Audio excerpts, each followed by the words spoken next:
What's up, everybody? This is NorbCam coming at you on this Wednesday, hump day, hot day in the Pacific Northwest. And you're probably wondering, what the heck am I doing wearing face paint on a Wednesday morning here in Seattle? Well, big announcement coming, but I can't talk about it in detail right now. But I will say this much: I'm on my way to a production. That's gonna be pretty cool. And more details about that will be coming very soon, but it's going to be pretty awesome. So I'm pretty excited about this this day I'm going to be spending here in all my Seahawks garb. Flesh Cannon, what's up? So yeah, look for an announcement here. Hopefully I'll be able to shoot a little behind the scenes so you guys can see what this is all about. But yeah, this is the first time wearing the full-on get-up in a while, especially on a day where it's not a game. So you guys will be finding out very soon, and hopefully I'll have some footage to show you about what this production I'm involved in. I'm very excited about it. It's pretty cool. But for right now, just want to talk a little bit about what's been going on with the Seahawks. First news that broke this morning is Alison Smith has been released by the Seahawks. Apparently not football related, so it wasn't about how he was performing or anything regarding his skill set or health or anything like that. Most likely it's probably related to his case. He does have an arraignment hearing scheduled for, I believe, August 24th, which is coming up in a couple weeks here. And it's very possible maybe some information came out about that that might affect his future in football. So we'll find out a little bit more detail what exactly is the reason why he was released by Seattle. But bottom line is, if any of you guys were hoping he was going to take the field, not going to happen, at least not in the near future. So Alison Smith no longer a Seahawk due to non-football related issues. So goodbye Alison Smith for now. We'll see if that changes down the line. Other news, not really new news, it's more of continuing to develop news. Jamal Adams and Dwayne Brown are continuing to be hold-ins in the training camp. Both, as you guys know, are in contract discussions. Latest word is that, first of all, I think priority-wise, the Seahawks need to get Jamal Adams' contract done first, and then they'll deal with Dwayne Brown.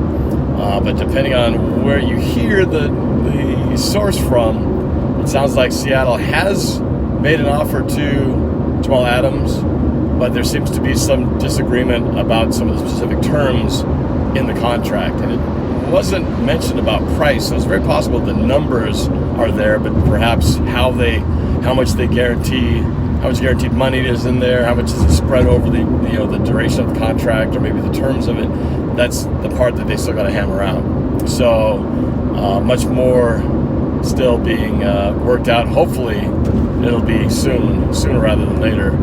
For right now, he continues to be a hold-in, meaning that he's attending practices, but he is not practicing. So we'll see. I don't expect him to play this weekend. The big question will be, will they get this done before the regular season? And then at that point, what will happen? And this is the same with Dwayne Brown.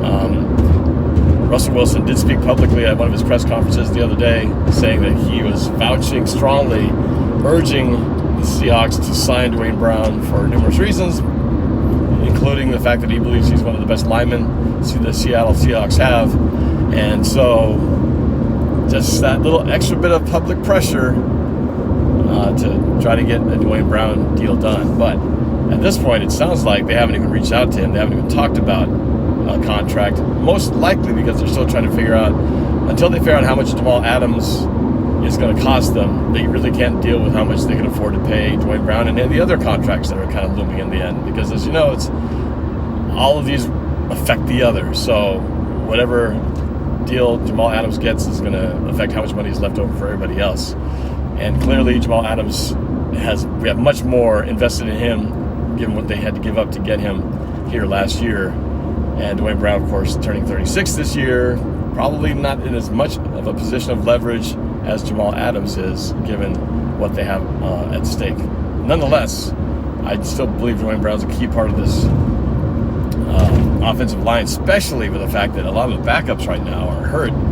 So we're not exactly overflowing with talent on the offensive line, just because a lot of the key guys that we assumed would all be there are not staying healthy. So offensive line, what a shocker, still an issue as we head into 2021 with the Seahawks Raiders first preseason game right here around the corner on Saturday, which I will be doing a live stream of that game on Saturday from my studio, as I did last year. I'm looking forward to finally seeing some real Seahawks football after this long off season.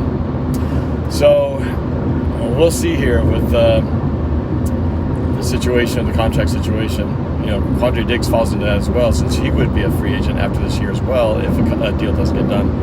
And then, of course, we got Bobby Wagner's right around the corner, and Russell Wilson the year after that. So there's a lot of pieces that have to fall into place. It's going to be very interesting to see how John Schneider and company manage this whole thing out. And I see there's a comment there that just popped in about restructuring Wilson's contract. They do not need permission from him to restructure his contract. They can just do it and play with the numbers that way. But you know, I'm sure they're pushing some hard bargains, because obviously every player's got to get what they want, they feel is their maximum payday for the contract. When they only have those, you know, think about most players, they only have a set number of times they get to do a deal, right? You get your rookie one, and then if you do well, you get your first big one. And then if you're lucky enough to play a long number of seasons, you're lucky if you have 2, maybe 3 contracts in your lifetime.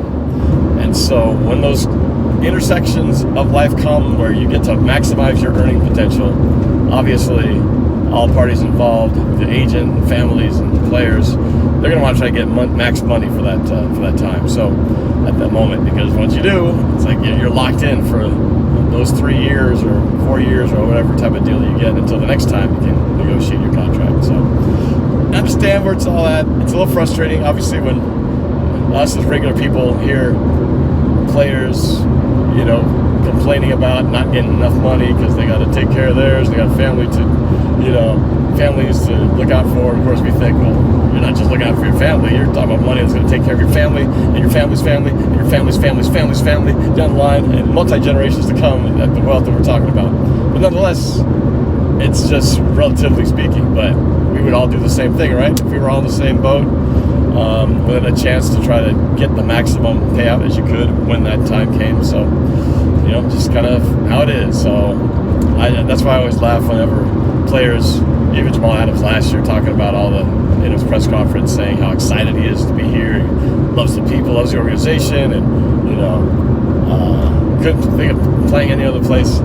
That's all great. That all sounds good. But when it comes to contract time, money talks. I mean, that's going to be the bottom line. And yeah, arguably, in all fairness, even with players have to do it because teams can have contracts set, and as we all know, they can get out of them. So just because a player is getting a 3-year, $75 million deal, it doesn't mean he's going to see all $75 million in 3 years. They can cut that thing off and only be on the hook for the guaranteed money that they agreed upon. So it's funny, these contracts. You know, you think a contract is, you know, you sign it, everybody has to do what they agreed to, but it's all very fluid, very adjustable, and all subject to the terms on that contract. So we shall see what happens. I guess I'm optimistic that the Seahawks will have to get something done with Jamal Adams. There's just no way they couldn't. And I guess it's the question of how hard of a bargain is Jamal Adams going to push, because he obviously knows he's got a lot of leverage on his side because of the Seahawks' commitment to getting him here, which was the risk they took in doing a 1-year deal and giving up all that capital. So I hope he plays. I'm okay with him not playing or practicing, because I think he's good enough that he can just jump right in, you know, week 1 and just start playing, as long as he keeps his body in shape and, you know, prepped so he minimizes the chance of injury. I don't think he needs to be in training camp like some of these rookies and newer players do.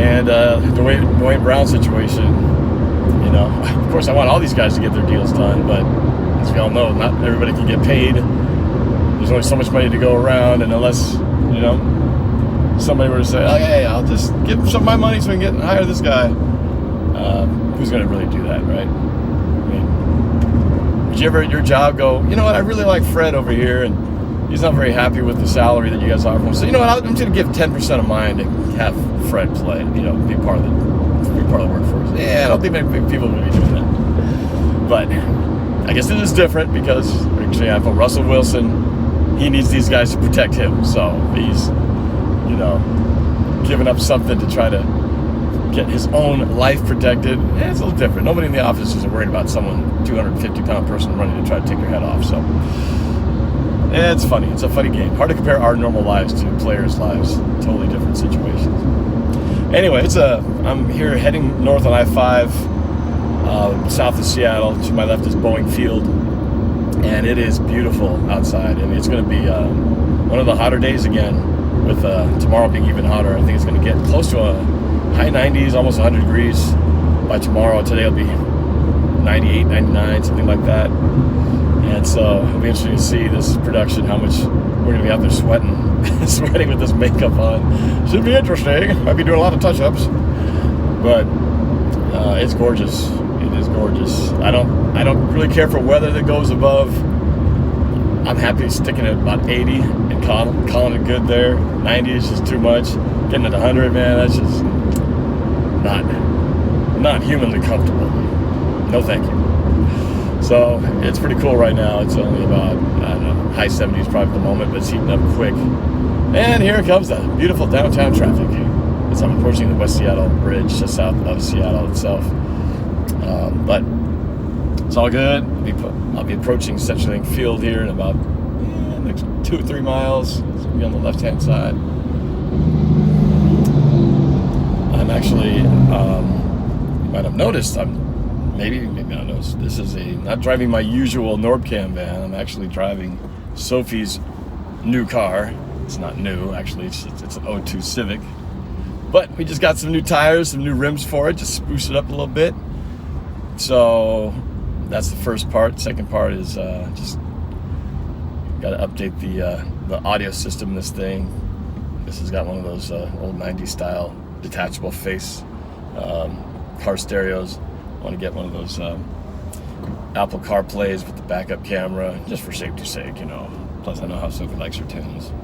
Tough thing right now is there's no car stereos available anywhere because everything is on a shortage supply because of the lack of microprocessors around the world. So you can't find anything unless it's super cheap or super expensive. So all the quality, good middle-of-the-road stuff is hard to find right now. So I'm gonna have to wait. Hey, somebody did a super chat. What was this?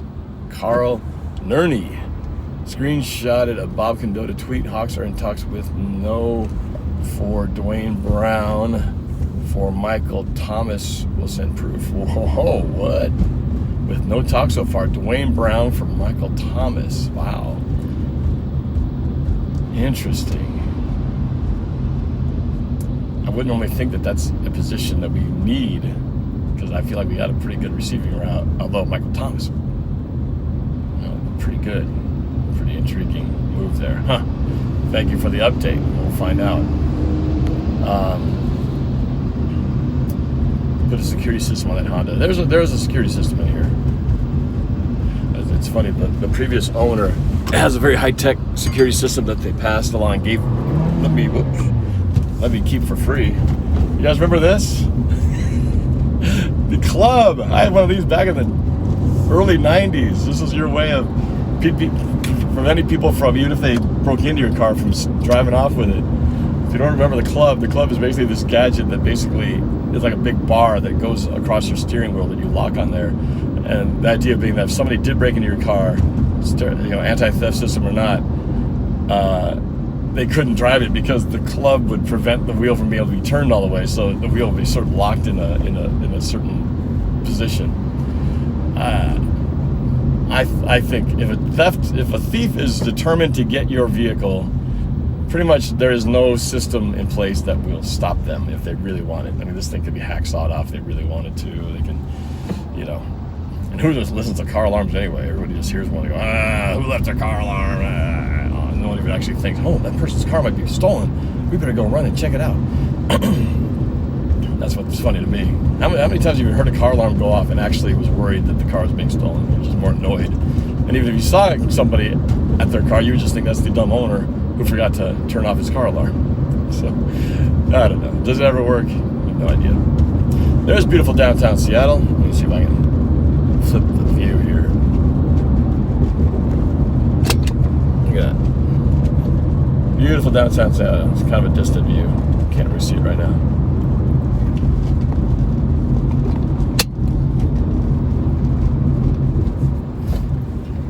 Anyway, somebody was asking, must come late, why am I green?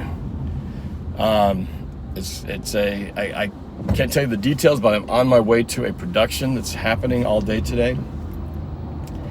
And I just, at this point, I'm not supposed to talk about the details of it.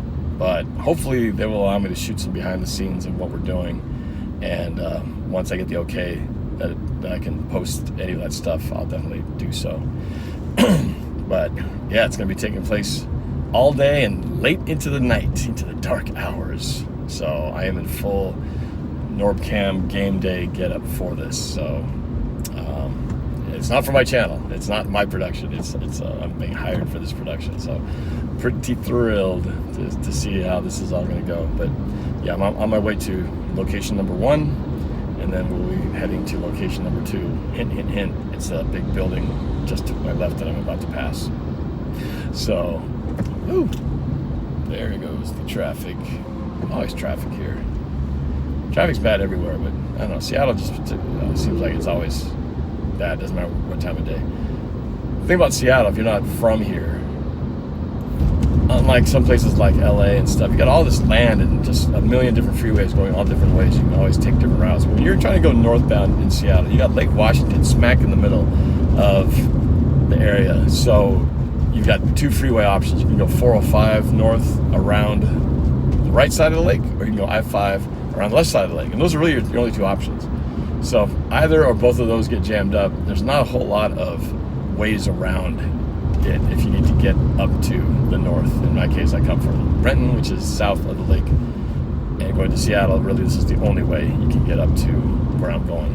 I'm heading to Ballard, where it is, it's kind of like the northwest side of downtown, past downtown Seattle in the northwest area. So, let's see if we can see it. There we go. There is your beautiful downtown Seattle view with the stadiums in the foreground. They were up there, I think they still might be painting the top of Lumen Field, because I think they had not really changed all the art, all the branding. In fact, the freeway signs still say CenturyLink Field. They haven't updated the road signs yet. Still fresh. I think Anthony D was in there. Anthony D says, Norb, my $5 super chat, silly. Oh, there was another one. I didn't see his other one. Oh, there's Anthony D. Don't do this at home. Don't read super chats while you're driving. Not safe. How's it going? Doing my chores right now. We'll write my script after. Did you talk to my mom yet? Sorry for asking. Can't wait to see you at the game. Yeah, the Mariners game that I'm hoping to be able to go to in September. When Anthony D and company come down to T-Mobile Park right over there. Which the Mariners are kind of blowing it right now. Losing to last place Texas again last night. I had a chance to win. The bases loaded in the 9th inning. Needed 1 run to win. Couldn't do it. They lost again. 3 out of 4 now to Texas. And the wild card chase, the more they can't make up ground, the lower their chances get. All right, I gotta take a shot of this. There we go.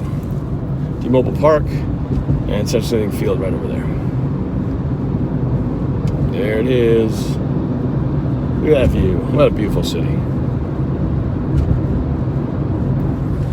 All right. Ready to get in there. First game won't be Friday or Saturday. It will be next Saturday for the Broncos, hosting the Broncos in town. First time back in the stadium. Looking forward to that. So, that's it. That's kind of what I'm up to. So, again, I will be posting more details about this production that I'm doing today. I'm excited to be a part of that, on it. honored to be part of it. Can't wait to see how it goes and how the final product will turn out to be. But I'll give you more info as soon as I'm able to fill you in. That's it, you guys. I will talk to y'all later. Have a great rest of your Wednesday. And take it easy. Go Hawks.